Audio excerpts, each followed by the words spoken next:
भारत माता की, भारत माता की। साथियों, मैं हरिद्वार से आया हूँ और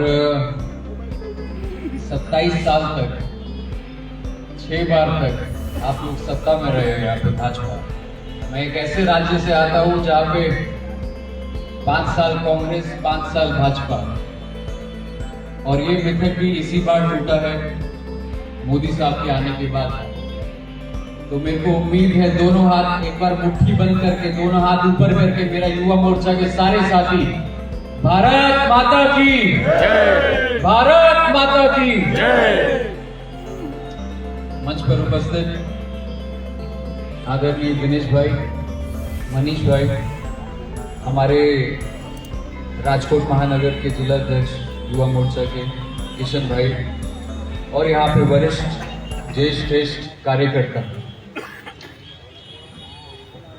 हम लोग ऐसे संगठन से आते हैं साथियों, भारतीय जनता युवा मोर्चा, जहां पे एंट्री करते हुए हमारा सौभाग्य देखिए, हम लोग किसी भी कास्ट से हो, किसी भी कम्युनिटी से हो, किसी क्रीड से हो, हमारा फाइनेंशियल बैकग्राउंड कुछ भी हो, ये एकमात्र ऐसी संगठन है, एकमात्र ऐसी पार्टी है जहां पे कुछ नहीं देखा जाता, बस आदमी का चरित्र देखा जाता है, आदमी का कैरेक्टर देखा जाता है। हमारा सौभाग्य है कि हम लोग एक ऐसी पार्टी से जुड़े हुए हैं जो सही में एक नेशनल पार्टी है।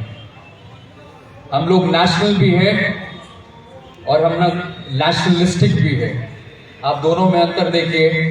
नेशनल बोले तो अभी जम्मू एंड कश्मीर से लेके साउथ तक, गुजरात से लेके बंगाल, असम तक हम लोग की उपस्थिति है। इस बात का हमें गर्व होना चाहिए साथियों। एकमात्र ऐसी पार्टी पूरे देश में है जो सही में मायने में नेशनल है। आप बाकी पार्टियों को देखेंगे तो एक राज्य तक सीमित है, कुछ राज्य तक सीमित है, कुछ कम्युनिटी तक, कुछ समुदाय तक। बस एकमात्र भारतीय जनता पार्टी ही एक ऐसी पार्टी है जो नेशनल है। हम लोग नेशनलिस्टिक भी है। हम लोग नेशनलिस्टिक बोलेंगे तो अगर जम्मू कश्मीर में कुछ इंट्रूजन होता है तो गुजरात में बैठे हुए भी युवा मोर्चा के कार्यकर्ताओं को दिल में दर्द होता है उस बात का। जहां एक और कांग्रेस के युवा साथी जो होते हैं, आप देखेंगे वो जेएनयू में हो, उस बात को डिफेंड करेंगे। जो भारत की सीमा पर इंट्रूजन करते हैं, इन्वेड करते हैं, जो भारत के सीमा बलों को चोट पहुंचाते हैं, जेएनयू में बैठे युवा साथी हमारे कांग्रेस के उसको डिफेंड करेंगे। पर गुजरात में बैठा या साउथ में बैठा या हरिद्वार उत्तराखंड में बैठा युवा मोर्चा के साथी को उस बात का नाराजगी होती है, उस बात की तकलीफ होती है। इसलिए साथियों हम लोग नेशनलिस्टिक भी हैं। मैं हरिद्वार उत्तराखंड से हूं और मैं यहाँ पे राजकोट में आया, भाई साहब मैं सही मायने में अभिभूत हूं। गुजरात की तरक्की को देख के अभिभूत हूं मैं। मुझे विश्वास नहीं हुआ, इतनी बड़ी बड़ी इमारतें यहाँ पे। गुजरात मुझे पता था व्यापार में एक क्षेत्र है जो बिल्कुल अग्रणी है। मुझे पता था अहमदाबाद विकसित है, मुझे पता था सूरत विकसित है, और पहली बार मेरा राजकोट आना हुआ, मैं देख के चकाचौंध रह गया यहाँ की तरक्की को, यहाँ के लोकवाद को। और मुझे गुजरात भेजा गया, मैं हरिद्वार रहता हूँ तो मुझे दिल्ली भेज रहे थे। मैंने अपने संगठन से बोला कि मुझे एक बार गुजरात देखने का मौका दिया जाए। मैं देखना चाहता हूं कि वो युवा मोर्चा के साथी, वो संगठन की रीति, उनके संस्कार को देखना चाहता हूं, जहां पे उनकी सूझबूझ को पढ़ना चाहता हूं कि 27 साल तक भाजपा सरकार को उन्होंने सत्ता में रखा। ये एक बड़ी बात है साथियों।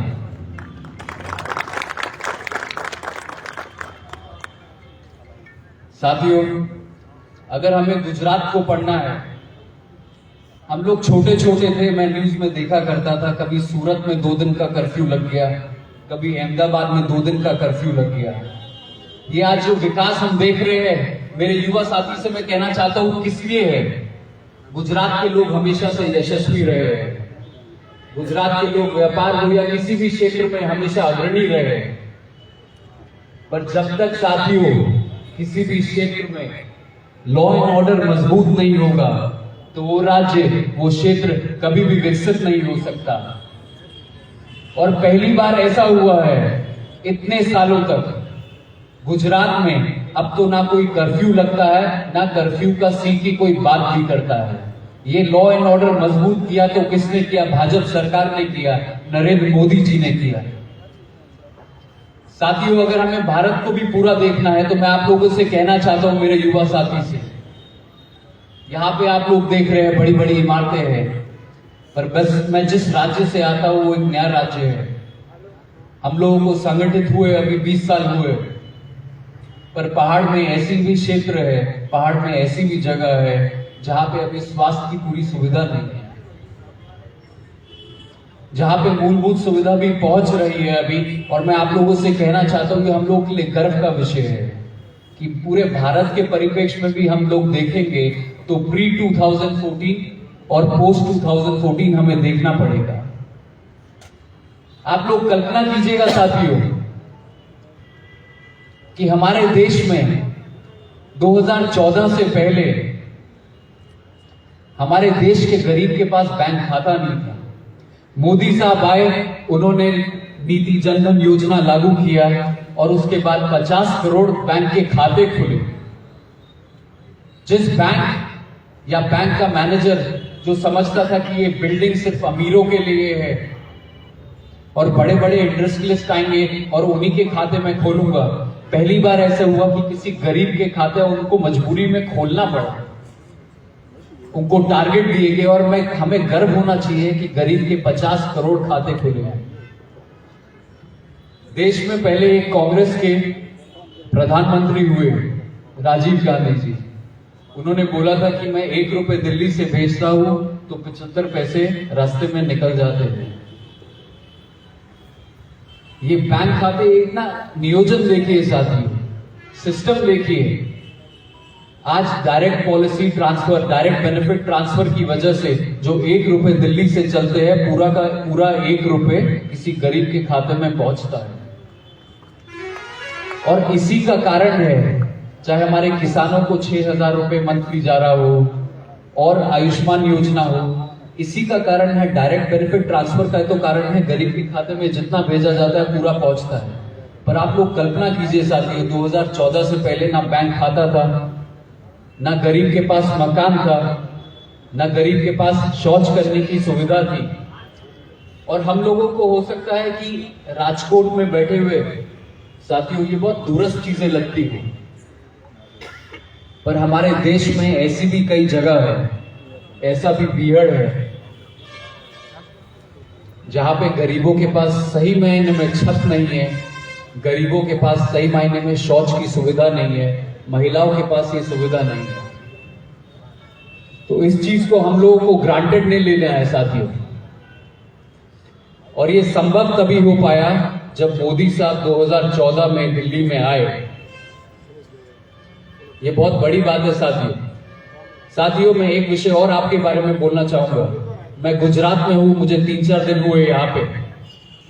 मैं गुजरात का फैब्रिक देख रहा हूँ, कम्युनिटी फैब्रिक देख रहा हूँ, सोशल फैब्रिक देख रहा हूँ। कल हमने एक मीटिंग, एक बूथ का मीटिंग रात के 12 बजे की।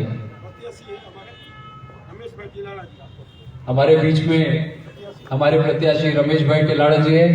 मैं एक बार सारे युवा मोर्चा के साथी से करूंगा कि उनका स्वागत जोरदार तरीके से रहेगा। जय भारत माता की जय।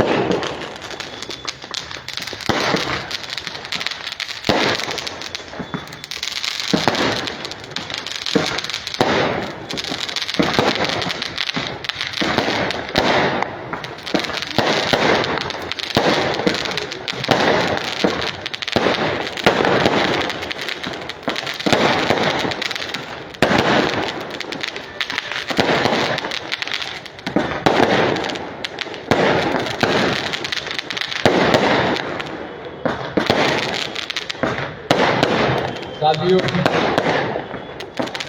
मैं अपनी बात विराम इसी बात से करूंगा कि मैं गुजरात में देख रहा हूँ, राजकोट में देख रहा हूँ कि हम लोगों का सोशल फैब्रिक कितना स्ट्रॉन्ग है। रात के 12 बजे हमने एक बूथ लेवल की मीटिंग करी और मैं देख रहा था ये लॉ एंड ऑर्डर कितना अच्छा है। मुझे रास्ते में एक पुलिस का बंदा नहीं नजर में आया और ये बात मेरे लिए आश्चर्यचकित करने वाली है साथियों। मैं सोच में पड़ गया कि रास्ते में पुलिस का एक बंदा तक नहीं है, फिर भी लॉ एंड ऑर्डर देखिए, महिलाएं भी स्कूटी में निकल रही है और सब कुछ सेफ एंड साउंड है।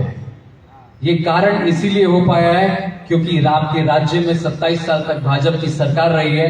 और मेरा अपने सभी साथियों से निवेदन है, प्रार्थना है कि पूरे देश में ये चुनाव बहुत जोर से, बहुत निगरानी से देखा जा रहा है। आप लोगों को भारी मतों से, एक भारी रिकॉर्ड से दोबारा से भाजपा सरकार बनानी है। मैं इसी बात से अपनी वाणी को विराम करूंगा। बहुत बहुत धन्यवाद।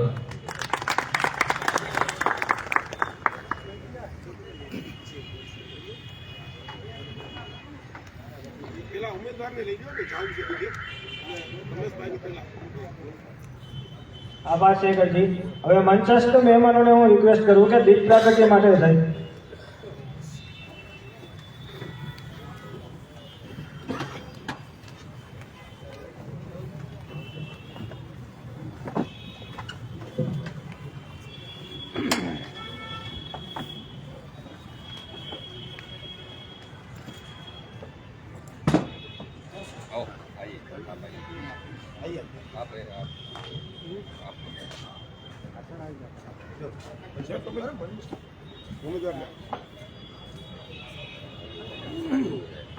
તમે આવી જાઓ પાછળ ભીંડા।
હવે હું વિનંતી કરું આપણા લોકલાડીના ઉમેદવાર વિધાનસભા સીટના શ્રી રમેશભાઈ તિલારાને કે આગળનું માર્ગદર્શન આપે। શ્રી રમેશભાઈ તિલારા।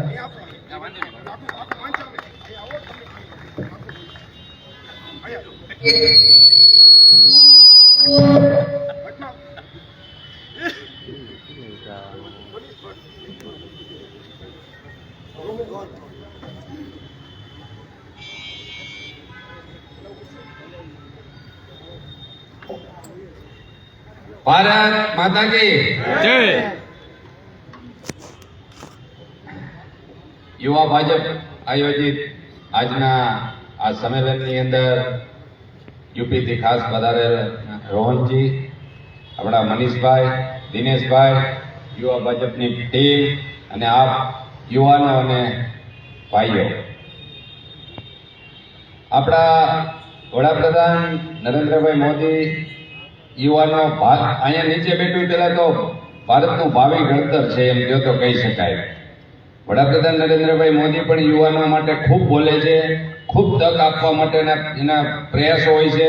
કોલેજોની અંદર પણ એ સારી એવી સમય આપી અને પ્રવચન આપવા પણ જાતા અને જાય છે। ત્યારે હું આપ સૌને યુવાનોને ખાસ એટલી જ વિનંતી કરું છું કે તમે દેશનું ભાવિ છો, ત્યારે તમારે ખૂબ જ મહેનત કરવી પડશે અને ચૂંટણીની અંદર આપણે તમારી ઉપયોગતા અમારા માટે ઘણી છે એમ કહું તો કહી શકાય। આપણે ભારતીય જનતા પાર્ટીએ યુવાનો માટે પણ નવી નવી યોજનાઓ બહુ ઘણી બહાર પાડી છે. એ સિવાય ભારતીય જનતા પાર્ટી યુવાનોને ખૂબ તક પણ આપે છે. એટલે મારે આપ સૌને વધારે કંઈ વાત નથી કરવી કે આ વિકાસ કર્યો ને આ વિકાસ કર્યો ને આ વિકાસ કરવો હોય. તમે બધા સોશિયલ મીડિયાના માધ્યમથી જોડાયેલા છો એટલે આપ સૌને બધી ખબર જ છે. એટલે મારે એના માટે વિશેષ વાત નથી કરવી. દિનેશભાઈ અને મનીષભાઈ હજી આપની ઘણી વાત કરશે, પણ હું તમને એટલી જ વિનંતી કરવા આવ્યો છું કે તમે યુવાનો છો દોડી શકો. અને આપણી જે ચૂંટણી છે 1 તારીખે, ત્યારે તમારે જે કાંઈ સોર્સ હોય, 5 દિવસ આપણી પાસે વીત્યા છે, તો વધારેમાં વધારે દોડો, વધારેમાં વધારે ભારતીય જનતા પાર્ટી અને કમળમાં મત પડે, એક ઘરેથી મતદારોને મતદાન મથક સુધી પહોંચાડો એવી હું વિનંતી કરવા આવ્યો છું. અને જ્યારે ભારતીય જનતા પાર્ટીએ ગુજરાતની અંદર હમણાં રોહનજી પણ વાત કરતા હતા કે સુરક્ષિત ગુજરાત હોય અને કોઈ પણ જાતની ગુંડાગીરી કે કાંઈ ન પ્રશ્ન હોય તો ગુજરાત છે. અન્ય રાજ્યોમાં નાના મોટા પ્રશ્ન ઘણા છે. એટલે ગુજરાત માટે ભારતીય જનતા પાર્ટી આપણા માટે ખૂબ સારી કામગીરી કરે છે અને ભવિષ્ય પણ આપણું એમાં જ છે. મત દેવો એ આપણો અધિકાર તો છે, પણ મત દેવો અને આપવો અને અપાવો ને એ એક રાષ્ટ્રીય ધર્મ પણ છે.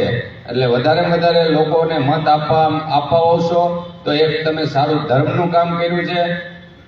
સારા કેન્ડિડેટને મત આપો અને રાષ્ટ્રની સુરક્ષા પણ એમાં જ છે કે સારા લોકો ચૂંટાઈને આવશે તો દેશનું, ગુજરાતનું વિકાસ થશે, સારી સ્કીમો આવશે અને સારી યોજનાઓ લઈ અને વિકાસના કામો કરશું. એટલે મારે વધારે હવે નથી કહેવું, પણ 5 દિવસ આપ સૌ લાગી જાઓ, ફરીથી વિનંતી કરું છું. અને વધારે લોકોને મત અપાવો અને 5 દિવસ લગી રાતને દી એક કરી અને ભારતીય જનતા પાર્ટી કમળ, મારું નિશાન તો કમળ છે પણ નંબર પણ 1 છે. એટલે એ નંબર 1 છે, એના 1 નંબર ઉપર જ દબાવવાને આપણે 1 નંબર જ રહેવાનો છે તમારા બધાના સાથ સહકારથી. ભારત માતા કી જય. ખૂબ ખૂબ આભાર રમેશભાઈ. હવે હું વિનંતી કરીશ કે આપણા આગામીના કાર્યક્રમ માટે દિનેશભાઈ ચોવડિયાને કે તે આગળ કાર્યક્રમ આપણે માર્ગદર્શન આપે. દિનેશભાઈ ચોવડિયા.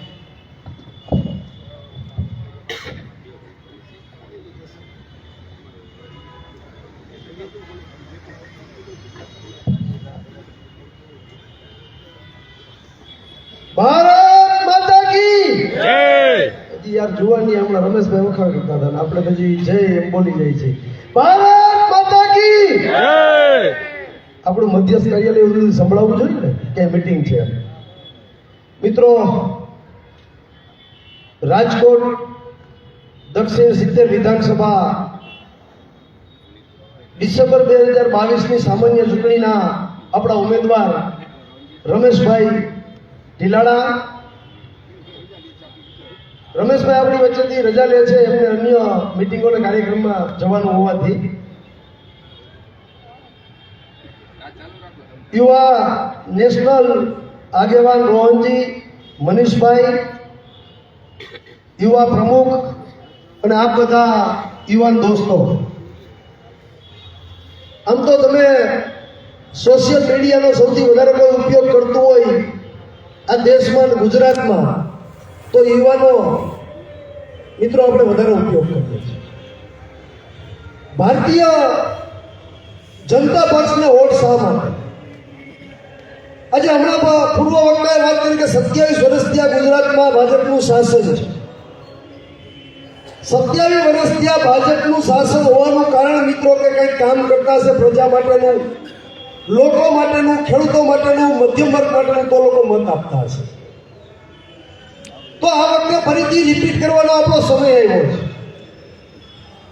પણ મિત્રો આ વખતે થોડું ખાસ કરીને યુવાન દોસ્તોએ જાગૃત રહેવાની જરૂર છે.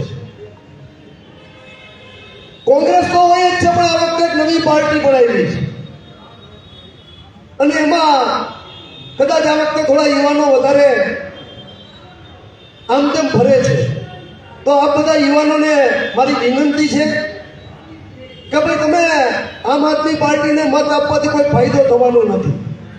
આ કોંગ્રેસની તો વાત જ નથી. કોંગ્રેસ લગભગ હવે ગુજરાતમાં અને હિન્દુસ્તાનના લુપ્ત થવાના આરે જ ત્યારે. એટલે કોંગ્રેસ અને આમ આદમીને મત આપવો એટલે મને લાગે છે કે આપણો પવિત્ર મત આપણે બગાડી રહ્યા છીએ અથવા ભેળવી રહ્યા છીએ. ત્યારે તમારા ગ્રુપમાં લાગતા વળગતા સગાવાલા મિત્રોને સમગ્ર ગુજરાત કે સમગ્ર રાજકોટ જિલ્લામાં શહેરમાં ભારતીય જનતા પાર્ટીના ઉમેદવારને મત આપે, કમળના નિશાન ઉપર મતદાન કરાવે. અને આપ મિત્રો આટલા બધા મિત્રો આવ્યા છો વિધાનસભામાંથી, ત્યારે તમે એક નક્કી કરી લો, મારે માત્ર ને માત્ર ખાલી 50 મત અપાવડાવવાનો છે. મિત્રો 50 મત અપાવડાવો એટલે આ આંકડો ક્યાં પહોંચે? આપણા ઉમેદવારની જીત નિશ્ચિત છે, એમાં કોઈ નિર્ણય નથી. પણ આપણે ઘણી વખત યુવાનો છે ને આળસ કરી દઈએ છીએ કે ભાઈ આપણા ઉમેદવાર તો રમેશભાઈ ઢીલાડા જીતે છે, એમાં કદાચ 5-25 મત મિત્રો દેવા ન જાય તો શું થાય? મિત્રો આમાં એક મતની કિંમત છે. આપણા એક મતની કેટલી કિંમત છે ને એ હું આપને એક ઉદાહરણ આપું. 2017માં રાજસ્થાનમાં વિધાનસભાની ચૂંટણી થઈ હતી. એક ઉમેદવાર એક મતે હારી ગયા. કેટલા? એક મતે ખાલી. હવે જે લોકો 5-25 એના લાગતા વળગતા મિત્રો હશે ને અફસોસ થતો હશે ને, એને એનો સમય બગાડ્યો હશે, પાર્ટી પાછળ શક્તિ બગાડી હશે, આર્થિક શક્તિ બગાડી હશે. એ 5 મિત્રોને એવું થતું હશે કે આપણે આનું મત દેવા ન એટલે કે આપણા ઉમેદવાર 4 મતો જીતી જાય, જીતી જશે. એટલે આવું ન થાય. એટલે યુવાન દોસ્તો, મિત્રો, અને બાકી તો ભારતીય જનતા પાર્ટીએ યુવાનો માટે ઘણી બધી રમેશભાઈ અને બીજા વખતે એકદમ યોજનાઓ કરી છે. આપણે સોશિયલ મીડિયાના માધ્યમથી યોજનાનો લાભ પણ લઈએ છીએ અને વધારે લાભ લેશું. આ ગુજરાતનો વિકાસ, શિક્ષણની વાત કરીએ, આરોગ્યની વાત કરીએ, રાજકોટને એરોડ્રામ આપ્યું, નવું રેસકોર્સ આપ્યું, નરેન્દ્ર મોદી સાહેબે એમ હોસ્પિટલ આપી.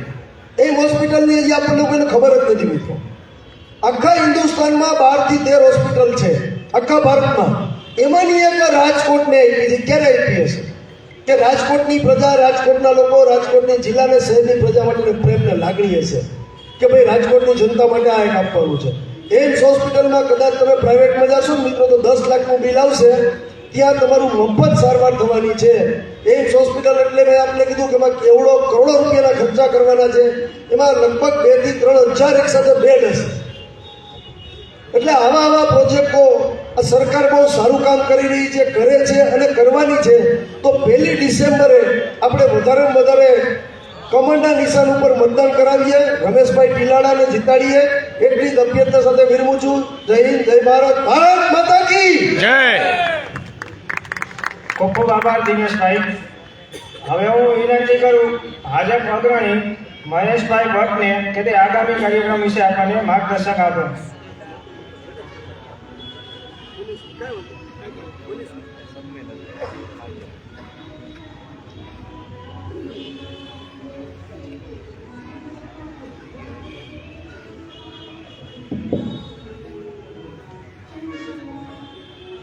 ભારત માતા કી જય. યુવા મોરચાનો કાર્યક્રમ છે ને યાર, આમ આવી ઢીલું બોલો છો યાર. આમ અમને કંઈક બોજ આવે એવી રીતે જે બોલાવો તો બોલવાનો જુસ્સો ચડે. ભારત માતા કી, ભારત માતા કી જય. વંદે માતરમ. વંદે માતરમ. વંદે. માતરમ. ધન્યવાદ.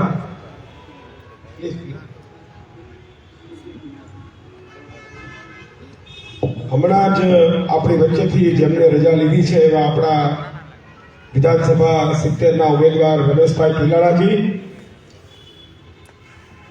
પ્રદેશમાંથી આપણી વચ્ચે અહીંયા ઉપસ્થિત, નેશનલ ટીમના આદરણીય રોહનજી જે હિમાચલથી પધાર્યા છે, આદરણીય યુવા કેળવણીકાર અને મારા મિત્ર દિલીપભાઈ ચોવટિયાજી, અને જેમના બાવડાના બળ ઉપર, જેમની નિષ્ઠા ઉપર અમને ભરોસો છે એવા થોડાક તોફાની અને તોખાર રાજકોટનું તેજસ્વી યુવા બળ, મારા સૌ યુવા ભાજપના મિત્રો. ગણતરીના દિવસો પછી ગુજરાતના આંગણે આપણે લોકશાહીનું મહાપર્વ ઉજવવા જઈ રહ્યા છીએ. મિત્રો, આ ચૂંટણી કોંગ્રેસ ભાજપ વચ્ચેની લડાઈ નથી. આ ચૂંટણી કોઈ અન્ય ઉમેદવારને પરાજિત કરીને રમેશભાઈને ફક્ત વિજય બનાવવા છે એવા ધ્યેયની નથી. આ ચૂંટણી વિચારધારાની લડાઈ છે. આપ સૌ શિક્ષિત છો, સોશિયલ મીડિયા સાથે જોડાયેલા છો. આ વાતની ગંભીરતા તમે ખૂબ સારી રીતે સમજી શકો છો. એના જ્ઞાન સાથે, ભાન સાથે હું આપની વચ્ચે આ વાત શેર કરું છું કે વિશ્વની રાજનીતિ જે છે એની મીટ ગુજરાત પર મંડાણી છે. ધ્યાનથી સાંભળજો મારી વાત કે વિશ્વની રાજનીતિની મીટ એ ગુજરાત પર મંડાણી છે. એટલા માટે કે વિશ્વનું ધ્યાન ખેંચે એવું આ દેશનું પ્રથમ વખત જે શાસન કરી રહ્યા છે એ નરેન્દ્રભાઈ મોદી અને અમિતભાઈ શાહ એ ગુજરાતના છે. અને એટલા માટે વિશ્વની રાજનીતિની નજર એ ગુજરાત પર મંડાણી છે. ગુજરાતનું લોક સમર્થન એની સાથે છે કે નહીં છે, તો કેટલા પ્રમાણમાં છે, કેવી તાકાતથી સાથે રહે છે. એટલા માટે કે ગુજરાતની આ ચૂંટણી 2024ના આ દેશની 2024ની લોકશાહીની ચૂંટણી, લોકસભાની ચૂંટણીના પરિણામો નક્કી કરવાની છે. અને એટલા માટે આ ચૂંટણીનું મહત્વ છે. મિત્રો, પહેલી વાર એવું બન્યું છે કે ચીનને ધ્યાન દેવું પડે, અમેરિકાને ધ્યાન દેવું પડે. એક સમય એવો હતો કે તમારા 5 સૈનિકોના માથા વાડી અને બોર્ડર ઉપર મૂકી જતા હતા. અને એક સમય એવો આવ્યો છે નરેન્દ્રભાઈ મોદી અને અમિતભાઈ શાહના શાસનમાં.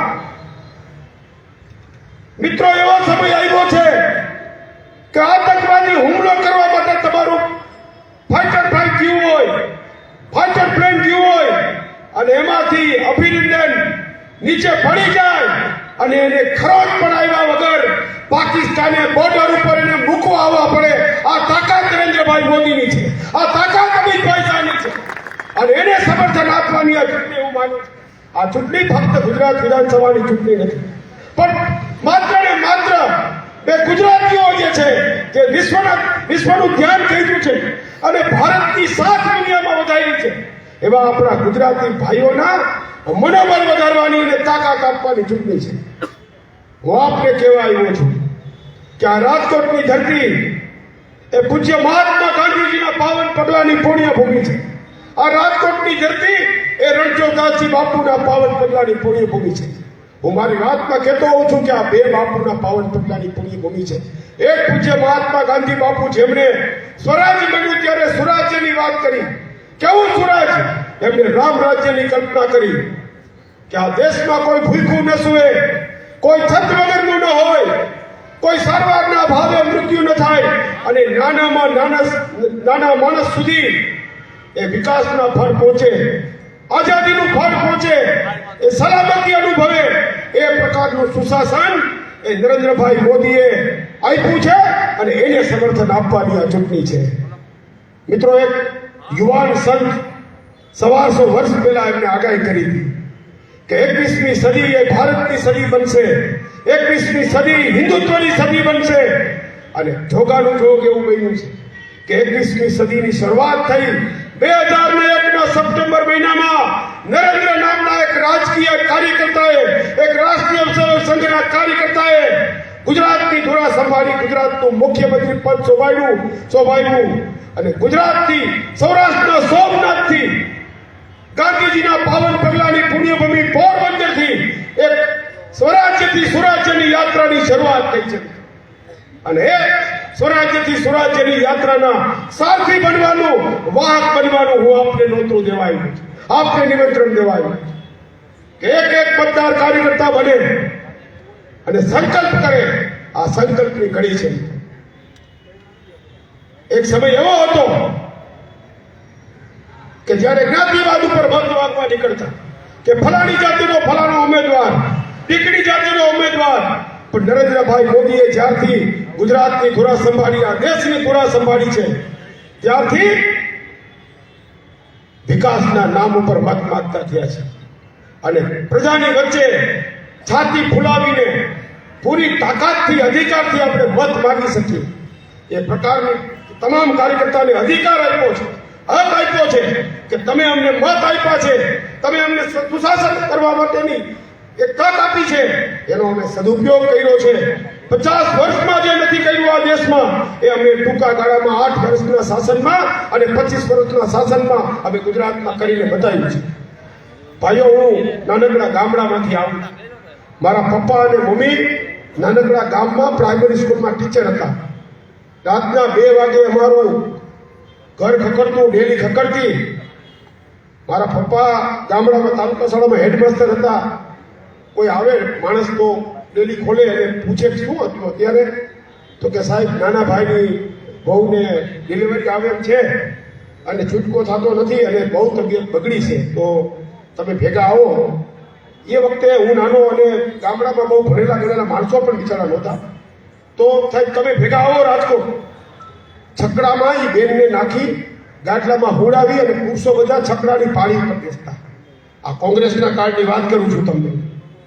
છકડામાં એ બેનને સુડાવે એક અશોભનીય સ્થિતિમાં, શોભનીય સ્થિતિમાં બિચારે શરમ અનુભવતી હોય બેન, એ બેન ગાટલામાં કળસતી હોય અને પુરુષો બધા પાળી પર બેસી જાય. અને એ રીતે રાજકોટ આવે તો આવે, નહીં તો રસ્તામાં બાળક અને મા બંને મરી જાય. ભારતીય જનતા પાર્ટીના શાસનમાં સૌથી પહેલી ગુજરાતમાં 108ની શરૂઆત નરેન્દ્રભાઈ મોદીએ કરી છે અને અત્યાર સુધીમાં 1,71,000 બહેનોએ પોતાની પ્રસૂતિ એમ્બ્યુલન્સમાં કરી છે, 108માં કરી છે. એટલા માટે કે એમાં ડોક્ટરની પણ સુવિધા રાખી છે. 15 મિનિટમાં આ સુવિધા તમારા સુધી પહોંચે છે.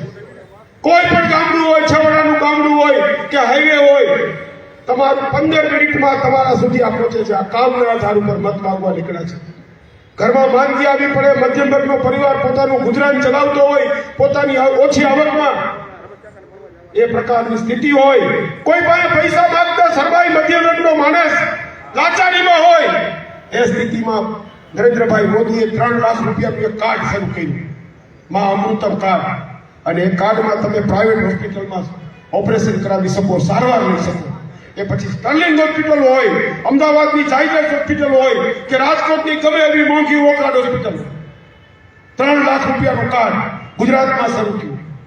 અને છેલ્લે નરેન્દ્રભાઈ જ્યારે 2014માં આ દેશના વડાપ્રધાન બન્યા, એ 3માંથી એક કાર્ડ 5 લાખ રૂપિયાનું કર્યું અને આયુષ્માન કાર્ડ આખા દેશમાં આ યોજના ચાલુ કરાવી. નાનામાં નાના માણસના દિલ સુધી પહોંચવાનો અમે પ્રયાસ કર્યો છે. વંદે ભારત ટ્રેન શરૂ થઈ, ગરીબ રથ નામની ટ્રેન શરૂ થઈ. અનેક સુવિધાઓ એ નાનામાં નાના માણસ સુધી પહોંચે. સામાજિક સમરસતાની વાત હોય મિત્રો, છનણી દેવી નામની એક બેન જે બહારકા કામ કરીને મધુબની પેન્ટર નાના નાના બાળકોને શીખવાડે, એવી બેનને રાષ્ટ્રપતિ સન્માન પદ્મશ્રી એનાયત કરવામાં આવ્યું.